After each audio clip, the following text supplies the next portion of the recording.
자, 이재명 대표가 어제 12시간의 조사를 받고 저녁 늦게 나왔습니다. 그리고요, 이 수사 받았던 내용이 일부 언론에 보도가 되면서 민주당은 또 검언 유착 얘기를 꺼내고 있습니다. 자, 들어보겠습니다.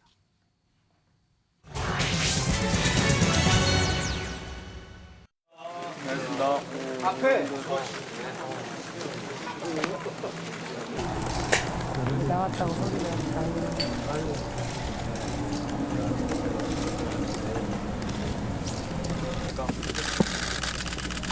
이재명 씨 고개 숙여. 닥쳐. 야! 고개 숙여. 이재명은 죄가 없다. 왜 쫓아내? 김건희를 죽여봐라. 김건희를 특검하라! 네, 어차피 답은 정해져서 기소할 것이 명백하고 또 조사 과정에서도 그런 점들이 많이 느껴졌습니다. 오늘 제시되는 여러 자료들을 봐도 제가 납득할 만한 그런 것들은 없었던 것 같습니다.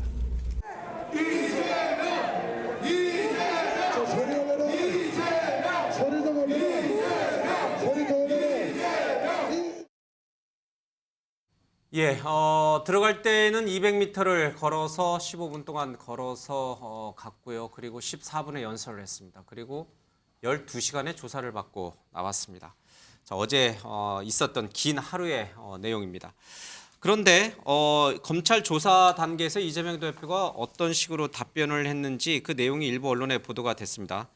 최초로는 조선일보가 보도했다라고 알려지고 있는데, 자, 검찰이 이재명 대표가 이 성남 FC 기업들에게, 분당에 있는 기업들에게 성남 FC 관련해서 후원금을 내라라고 강요를 했다라고 하는 결정적 증거를 제시하자, 정진상이 그랬다는 거냐? 처음 본다. 나는 몰랐다.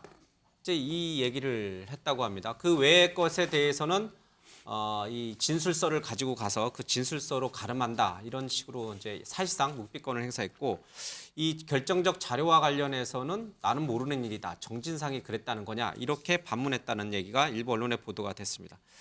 또 민주당 쪽에서 이제 그 언론과 검찰이 유착관 계 아니냐, 결탁해서 이런 거 흘린 거 아니냐, 이제 이런 식의 얘기도 있었습니다. 자, 이재명 대표가 이 말을 한 의미는 뭘까? 이 말이 사실인지 아닌지는 검찰이 지금 확인해주지 않고 있습니다. 이 말을 실제로 검찰 조사에서 이재명 대표가 했는지는 모르겠습니다만은, 일단 이렇게 많은 언론이 보도가 됐고 검찰이 부인을 안 하는 걸 보면은 일단 사실인 걸로 좀 봐도 될 것 같습니다. 그렇다면 이재명 대표는 왜 이런 말을 했을까? 정진상이 그랬다는 거냐? 처음 본다. 나는 몰랐다. 이 말이 담고 있는 함의는 뭘까? 제가 우리 5분에게 좀 써달라고 부탁을 드렸습니다. 자, 꽂아주십시오. 윤경호 위원부터 먼저 좀 들어볼까요? 예, 이미 이재명 대표가 가면서 했던 얘기고 그 후에도 나온 얘기. 이 사안은 제3자 뇌물죄의 그동안의 판례들이 엇갈리는 걸 감안하면 예. 결국 후원금의 대가성, 그거에 대한 해석, 오로지 그거 하나로 갈려요. 예. 제가 법률 전문가 아니지만 입장이 갈라지는 변호사들 또는 법조인들을 아무리 다 모아봐도 예. 현재는 50대 50인 것 같아요. 그렇다면 재판에서 결국은 가려져야 될 일이고, 예. 이재명 대표가 그렇게 답변을 했다면 재판에서 결론을 내자, 재판에서 가려내자, 결국 그 의미를 강조한 뜻 아닐까 저는 그렇게 봅니다. 처음 본다, 몰랐다, 그 말의 진실성은 어떻게 보세요? 그거 역시 본인의 방어권 차원에서 한 얘기일 거고, 예. 그 방어권의 범위 안에서의 의미는 결국 나중에 재판정에서 법리적으로 갈라보자, 이거 아닐까 싶습니다. 예, 김연아 의원께서. 저는 가서 들어가 보니까 빼박이었던 거예요. 검찰이 제시하는 모든 증거가 예. 정말 빼박 증거들만 있으니까 예. 이럴 때는 어떡하겠어요. 궁지에 몰리면 오리발을 내밀어야죠. 예.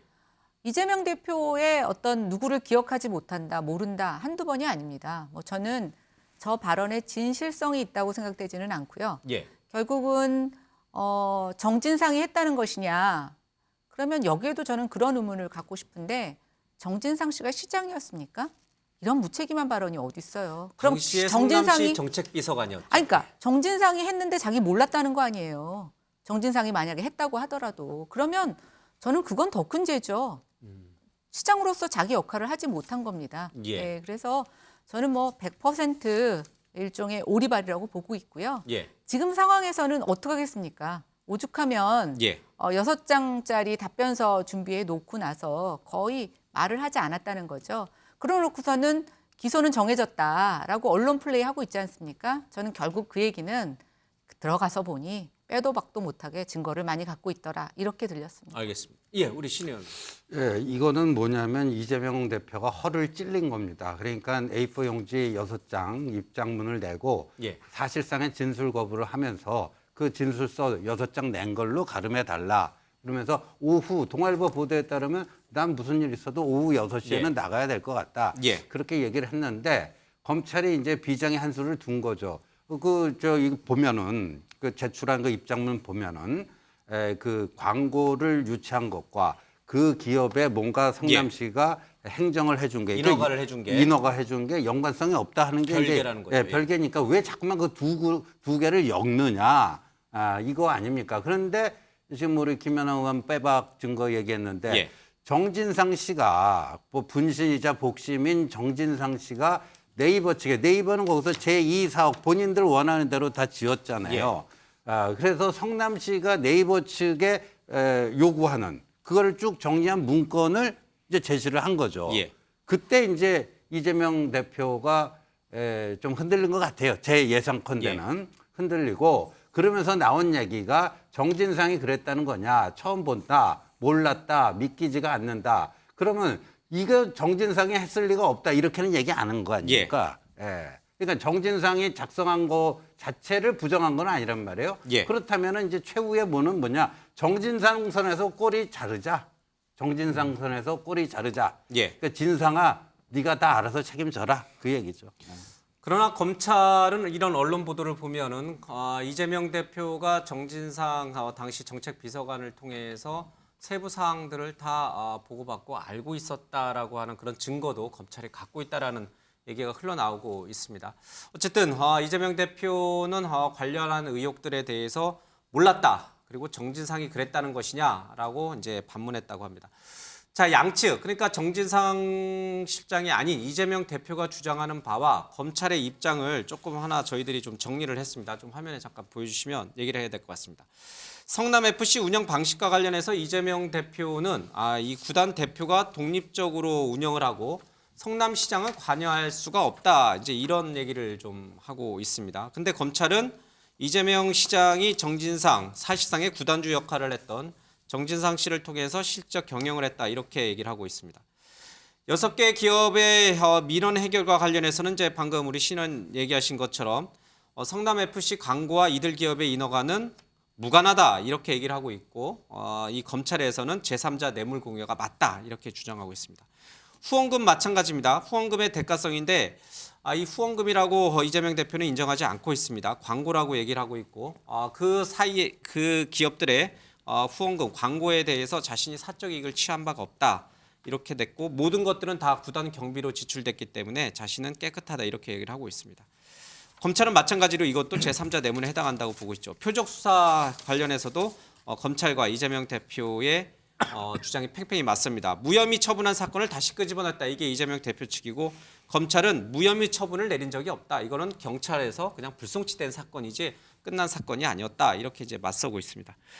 자, 이런 입장 속에서 이재명 대표가 점점 사면초가 궁지로 몰린 것인지 아니면은 정말 검찰의 주장이 허위임을 명백하게 반격할 수 있는 자신감, 어떤 뭔가 근거를 어제 조사 과정을 통해서 확보한 것인지 그런 게 좀 궁금합니다. 사실 뭐 이런 식의 검찰이 제3자 뇌물죄를 성남FC 사건에 이렇게 들이댄다라고 하는 것은 예. 우리나라 지방자치단체 그리고 단체장의 적극적인 활동을 굉장히 어떤 침체시키는 것입니다. 예. 상당히 국가 발전의 역으로 가는 길이라고 저는 봅니다. 예를 들면 병원 부지인데 병원이 많아서 병원이 안 들어오면 용도 변경해줘야죠. 예. 용도 변경을 하면 수많은 수익이 이루어지기 때문에 그 예. 수익에 대한 최근에는 현물 출자도 법제화됐거든요. 예. 정당화됐습니다. 그 시점의 상으로. 그러면 이제 성남 시민들을 위한 공익에 그것을 수익의 일부를 출자하는 부분이 잘못됐습니까? 그런 측면에서 보면 예. 첫 번째는 기본적으로 물론 제3자 뇌물죄라고 검찰의 시각에서는 빼도 박도 못하는 여러 가지 증거가 있다고 예. 쳐요. 하지만 재판에 들어가서는 이것이 무죄가 될 가능성도 굉장히 많습니다. 아까 말씀 나왔었지만 반반이에요. 예. 어떻게 볼 것이냐에 따라서.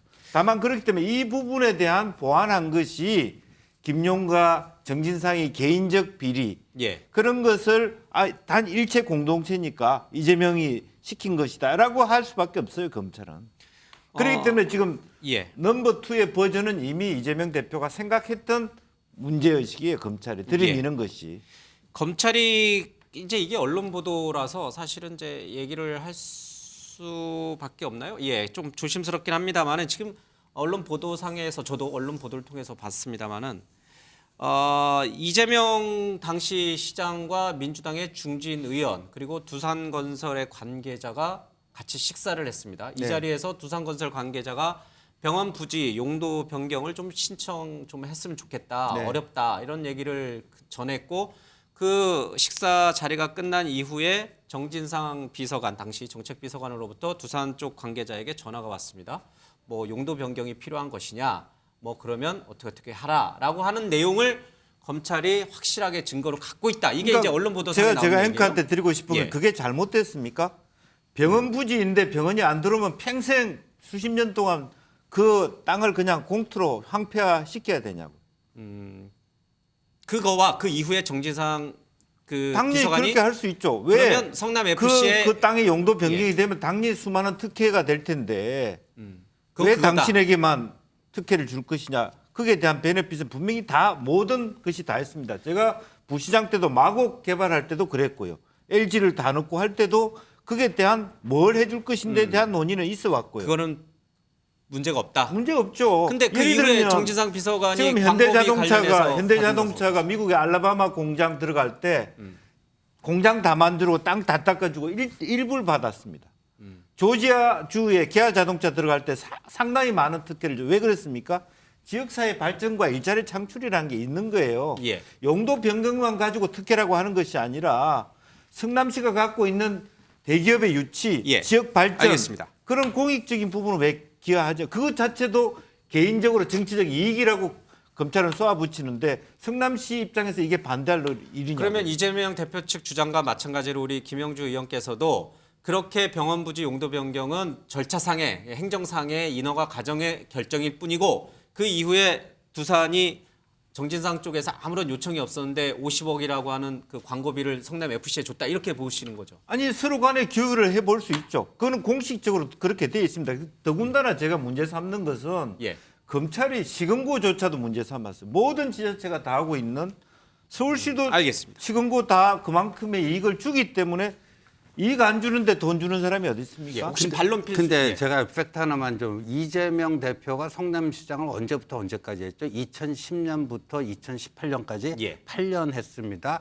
저 두산건설 병원 부지인데 저게 용도 변경이 되고 병원 용지에서 일반 상업 용지 용적률이 250%에서 670% 이게 언제 변경이 되죠? 2015년 무렵이에요. 그러면 그리고 그 전까지는 저기 어떻게 했는가? 과징금을 매겼어요. 왜 병원 용지인데 건설도 안 하고 이렇게 방치해 놓냐? 이 성남에 이 흉물처럼. 그래 과징금을 매겼단 말입니다. 그러니까 지금 우리 김영주 의원님 말씀이 성립이 되려면 애초에 성남시장에 취임하고 나서 이런 식으로 계속 놔두는 건 아니다. 이거 이제 그 성남에 뭐 예. 분당 차병원도 있고 서울대병원도 있고 이거 뭐 또 여기 병원 또 지어서 뭐 하겠느냐. 차라리 뭐 다른 용도로 하자. 애초부터 그런 생각이었다면 좀 그럴 수도 있겠다는데 아니, 정책이 4년 언제든지 동안, 바뀔 수 있는 4년 동안 거죠. 거기 그거 안 된다고 과징금 매기던 분이 그러니까 의심받는 갑자기 거 용도 아니에요. 변경을 해줬다. 알겠습니다. 예. 예, 이어받아서 우리 정 교수님 답 들으면서 계속 얘기하시겠습니다. 실제로 좀 전에 우리 신영께서 얘기하셨습니다만 임기 재선의 시장을 했잖아요. 근데 임기 4년 동안에는 사실 굉장히 이 과징금도 부과하고 예. 원칙적 입장이었습니다. 그러면서 이것이 성남 FC 문제가 불거지고 재선이 예. 된 뒤에 성남 FC를 어떻게 좀 활성화시킬 수 있을 것인가 예. 뭐 이런 고민들이 성남 시민들의 염원이라는 게 있었단 말이에요. 이런 속에서 적절한 이 광고비 형태로 받고 지역의 예. 후원 기업들로부터 또 그러면서 이게 행정행위 차원에서 이루어진 용도 변경이라든가 뭐 부지 변경 예. 이런 것들이 이루어졌는데 자, 의심이라고 하는 것은 누구나 다 의심할 수 있는 거죠. 자, 그럼에도 불구하고 이 제3자 뇌물죄의 핵심이 뭡니까? 과연 부정한 청탁이 있었느냐 없었느냐의 문제거든요. 예. 두 번째, 분명한 대가성이 확인되느냐 안 되느냐의 문제란 말이에요. 그런 문제는 지금 검찰의 주장일 뿐이다라고 하는 것이 이재명 대표의 입장인 것이고, 자, 이재명 대표 입장에서는 자, 마지막 검찰 조사에서 10시간, 6시 됐으니까 퇴근해야죠. 당연히 마무리해야죠. 검찰이 딱 증거를 내셨다는 거 아닙니까? 자, 그게 이재명 대표가 사인한 성남시 문건입니까? 아니잖아요. 그건 업체 관계자들이, 네이버, 두산 관계자들이 자, 자기들의 광고비를 집행하려면 어떤 것들에 대한 우리가 의도가 내부 결재를 받아야 되기 때문에 이사회에서 통과를 해야 될 거 아닙니까? 자, 정진상 비서관과 접촉 후에 그런 얘기들이 설사 저는 나올 수 있다고 보는 거예요. 성남시에서 요청하는 공문이 필요하다 이런 식으로 전달했을 수도 있다. 그런 식으로 이해할 수가 있죠. 근데 이게 성남시 공문이 아니라 예. 관계기관, 기업들이 가지고 있는 정리 문건이란 말이에요. 예. 이걸 가지고 이재명 시장한테 얘기해봐야 이재명 시장 입장에서는 본인이 결제한 서류도 아닐 뿐더러 설사 이것을 본인은 당연히 모르는 내용이고 정책비서관이 알겠습니다. 업계 관계자들과 만남 속에서 광고비 집행을 위한 나는 행정적 절차에 준하는 얘기들이 충분히 오갔을 거라고 알겠습니다. 판단할 수밖에 없는 거죠. 근데 저는 좀 이의를 예. 제기합니다. 저 용적률이 어마어마하게 높여졌어요.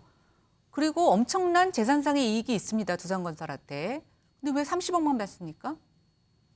그렇잖아요. 예. 전 도시계획을 전공하고 도시계획 심의를 합니다. 저런 식의 용도 변경이 있을 때는 저것에 대한 공공기여에 대해서 위원회 차원에서 논의하도록 되어 있지 시장이 짬짬이로 저렇게 광고비로 내라 이렇게 할 수가 없어요. 예. 그것 자체가 잘못된 겁니다. 알겠습니다. 자, 신 의원님 얘기 제가 네. 못 들었죠? 뭐라고 쓰셨습니까? 예. 아까도 했는데요. 했나요? 예, 했어요. 예. 아, 그리고 좀 안 들으신 분이 있나요? 다 들었죠? 네. 예, 5분 얘기를 좀 다 들은 것 같습니다. 자, 그러니까 여기 계신 분들은 일부는 민주당 쪽에서 나오신 분들은 이재명 대표의 남 몰랐다 이 말을 진실성 있게 받아들이시고 이제 여기 계신 분들은 이제 오리발이다 이제 이렇게 좀 보고 계시는 것 같습니다. 자, 이재명 대표의 운명은 좀 어떻게 갈릴 것인가? 지금 검찰에서 나오는 얘기는 이 당권 성남 FC 의혹만 관련해서 별도로 독립된 사안으로 기소할 것이다 이런 얘기가 나오고 또 다른 한쪽에서는 뭐 지금 대장동, 뭐 백현동 또 잠시 뒤에 또 다뤄야 됩니다만은 쌍방울과 관련된 이제 변호사 대납 의혹 이런 걸 다 묶어가지고 한 번에 기소하지 않겠냐 이런 얘기도 흘러나옵니다. 어느 쪽이 맞는지는 좀 알기는 좀 어려운 상황입니다. 자, 이런 가운데 이재명 대표가 오늘 본인의 지역구를 방문했습니다. 모습 보겠습니다.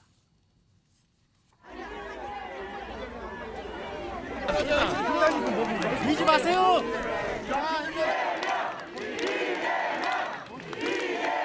주어진 권력을 국가 공동체를 위해서 공적으로 써야지요. 사적 복수에 공적 권한을 사용하면 이게 도둑이지 공무원입니까, 여러분? 이재명을 지켜주고 싶으시죠? 이재명을 뭘로 지키십니까? 여러분을 지키십시오. 이재명을 지키는 게 여러분을 지키는 방법일 수도 있긴 합니다.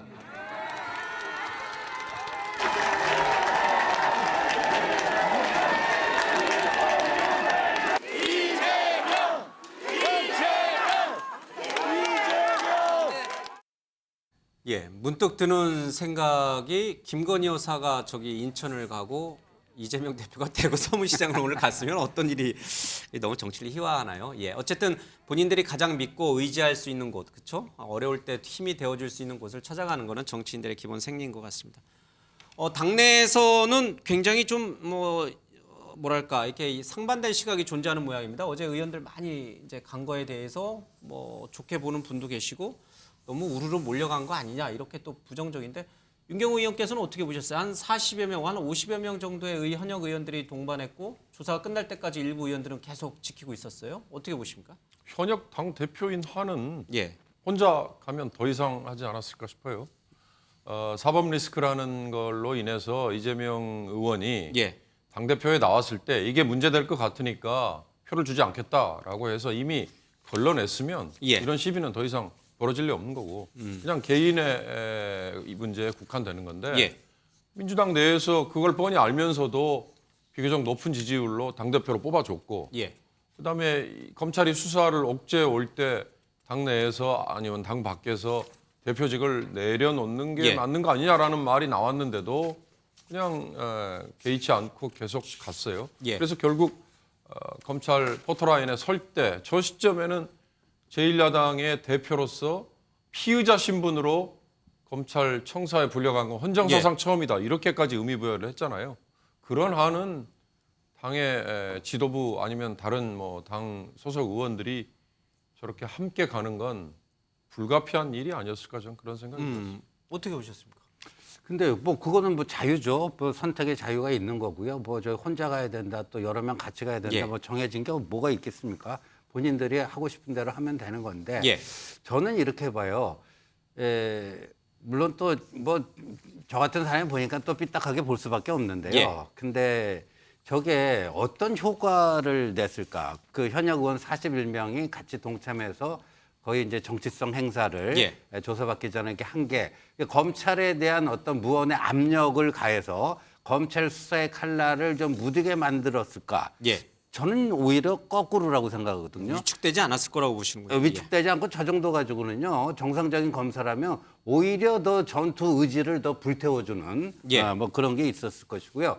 두 번째는 일반 국민들이 볼 때는 어땠을까요? 그리고 지금 민주당 당내에서 이재명 개인 리스크는 개인적으로 좀 알아서 처리하고 당이 저기에 좀 이렇게 당 차원에서 관여를 안 했으면 좋겠다. 이런 예. 목소리가 목소리가 만만치 않은데 민주당 내부에서조차 그렇고, 그런데 일반 국민들 보면 저건 뭐지? 이재명 방탄당이 저 민주당이다. 예. 이 프레임을 오히려 강화시켜주는 측면이 있어서 제가 걱정할 건 아니지만 무슨 효과가 있겠나 하는 생각이 예. 듭니다.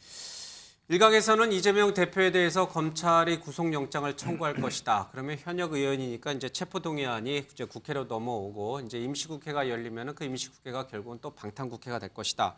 또 체포동의안은 결국은 이제 부결될 것이고 뭐 불구속 상태에서 재판이 시작될 것이다. 이렇게 보는 분들도 좀 계신 것 같습니다. 자, 이런 와중에 쌍방울 김성태 전 회장이 태국에서 붙잡혔습니다. 자, 이렇게 되니까 조국 백서를 썼던 분들이 이제 큰일 났다. 이재명 어떡할 거냐. 뭐 이런 식으로 또 진중권 전 교수를 비롯해서 그런 얘기들이 흘러나오고 있습니다. 쌍방울 김성태 전 회장과 이재명 대표와의 관계는 또 어떤 것인가? 잠깐 이제 화면을 보고 좀 설명을 드려야 될 것 같습니다. 이게 좀 복잡하더라고요. 봐도 잘 이해가 되지도 않고. 어쨌든 김성태 전 쌍방울 회장이 전환 사채와 관련돼서 여러 가지 지금 배임 혐의, 횡령 혐의도 받고 있는데 그거와 별개로 이재명 대표의 이 변호사비를 이 전환 사채 자금의 일부로 대납했다라는 의혹이 있습니다. 꽤나 큰 돈이었죠. 법조계에서는 이 변호사 비용 치고는 굉장히 너무 적은 액수가 됐다라고 실제로 이재명 대표가 지금 이 변호사들에게 줬던 돈은 얼마 되지가 않으니까요. 그 대신에 쌍방울 쪽에서 변호사들에게 상당히 많은 돈을 준 거 아니냐 이제 이렇게 의혹을 사고 있습니다. 어쨌든 검찰은 이 부분에 대해서 크게 문제 없다라고 결론을 내렸습니다. 이와 별개로 이재명 대표와 가까운 인물이었던 이화영 경기평화부지사를 지냈죠. 이분과 또 쌍방울은 대북 사업이라고 해야 될까요? 대북 사업과 관련해서 640만 달러를 북한으로 보냈다라는 의혹을 받고 있습니다. 자, 이렇게 되니까 이재명 대표, 쌍방울, 이화영, 이재명 대표, 김만배, 뭐 또 쌍방울 이렇게 자꾸 이제 연계가 됩니다. 자, 이것도 굉장히 이제 큰 사안이 돼버렸습니다. 자, 누가 먼저 이 부분을 이재명 대표에게 김성태 전 회장의 이 체포 소식이 어떤 영향을 가져올 것인지, 정말 여기서도 뭔가 큰 게 터지는 건지 아니면 정말 아무것도 없는 것인지 이 부분을 좀 설명을 좀 해주시기 바랍니다. 어떻게 보십니까? 근데 이제 김성태 전 회장이 예. 이제 체포된 건 맞는데요. 이 과거에 보면 이제 그 범죄인이 외국에서 이제 체포가 됐을 때 저 정유라 씨 경우에는 덴마크 경찰에 체포가 됐는데 국내 송환까지 5개월이 걸렸습니다.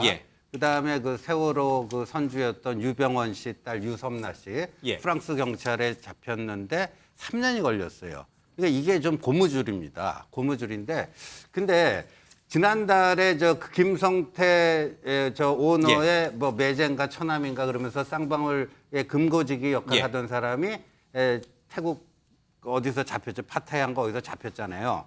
그런데 지금 소송 거부, 송환 거부 소송. 예. 나는 강제 송환 당하지 않겠다. 거부 소송을 현지 법원에 내가 지금 소송이 진행 중이라고 나오지 예. 않습니까? 근데 오늘 제가 이렇게 체크를 해보니까, 팩트 체크를 해보니까 한 가지 좀 우리가 눈여겨봐야 될 것이 지난달 초에 잡힌 쌍방울 근거지기는 태국 경찰이 검거를 했어요. 예. 근데 어제 저 골프장에서 김성태 씨는요, 태국 이민국이 검거를 했습니다. 이게 무슨 차이가 있냐면은 이 경찰이 잡게 되면 범죄인, 우리나라하고 태국하고 2001년에 범죄인 인도 협약이 있어가지고 예. 그 프로세스는 어떻게 진행이 되냐면 우리나라 정부에서 태국에 그 사람 보내달라. 예. 근데 그 사람이 거기서 난 못 가겠다. 그럼 그렇게 소송을 낼 수가 있어요. 그런데 지금 김성태 씨는 지금 여권이 무효화됐으니까 태국에 있는 거는 불법 체류자 아닙니까? 추방당했죠. 이민법 위반으로 어제 이민국 검거반이 김성태 씨를 체포했다라는 거예요. 그러면 우리나라도 비슷한데요. 예. 일정한 간략한 절차를 거쳐서 강제 추방시킬 수가 있습니다. 우리 수사 당국 손으로 넘어오는 거죠. 예, 그러니까 그 지난달에 체포된 쌍방울 근거지기하고는 다른 프로세스를 밟을 수 있고, 예. 그래서 아마도 우리 정부에서 지난달에 그 근거지기를 체포를 했는데 그 몇 달 걸리게 되니까 아마도 태국에게 그런 협력 요청을 해서 이민국 검거반으로 하여금 김성태를 체포하도록 이렇게 좀 손쓴 게 아닌가 보여지고, 예. 그러면 이제 김성태 씨 이제 그 귀국이 초읽기에 들어가는 거죠. 예. 정 교수님, 검찰이 김성태 전 회장으로부터 듣고 싶은 답은 그런 걸 겁니다. 맞다. 내가 이재명 대표 변호사비 대납해 줬다.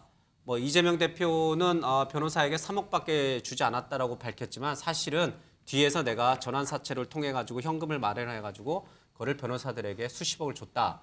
이런 답을 하나 듣고 싶어 할 것이고요. 그리고 이 이재명 대표의 측근인 이화영 평화부지사, 또 뭐 측근이라고 또 부인하시더라고요. 또 민주당 쪽에 계신 분들은 그냥 잠시 아는 사이다라고 하는데, 어쨌든 이화영 평화부지사를 통해서 대북 관련돼서 달러를 보냈는데 이재명 대표도 알고 있었다. 아마 이 두 가지 답을 검찰은 듣고 싶어 하는 것 같습니다. 이 부분을 검찰이 원하는 대로 답을 얻어낼 수 있겠습니까? 제가 예단할 수 있겠습니까만은 예.